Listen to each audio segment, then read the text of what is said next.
parce qu'à la petite c'est toujours un peu difficile. Alors, voilà. Donc on a poussé la famille 200 un peu plus loin.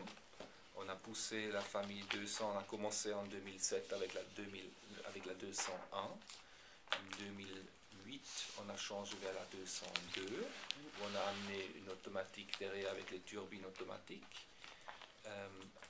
Devant, on avait une petite indication à la phase de lune et les jours et nuits. Et puis maintenant, avec la 203, on continue la série des platines noires. Donc, on a fait toujours 10 pièces chaque année avec un boîtier en platine noire. Donc, tous ces 203, ils ont un boîtier en platine noire, comme on voit. Il est sablé avec un sable très rough, très grossière comme ça, c'est donc très mat. Donc c'est du platine, c'est une série de 20 pièces. Voilà, c'est une série de 20 pièces. On a maintenant pour les fous de technique, on a ouvert le carrousel. Le carrousel, avec ce sorte de squelettage, il perd 65% de son poids. Donc on voit à l'intérieur de ce carrousel les aiguilles télescopiques en titane qui sont eux-mêmes aussi squelettés, vous allez voir sur la pièce aussi.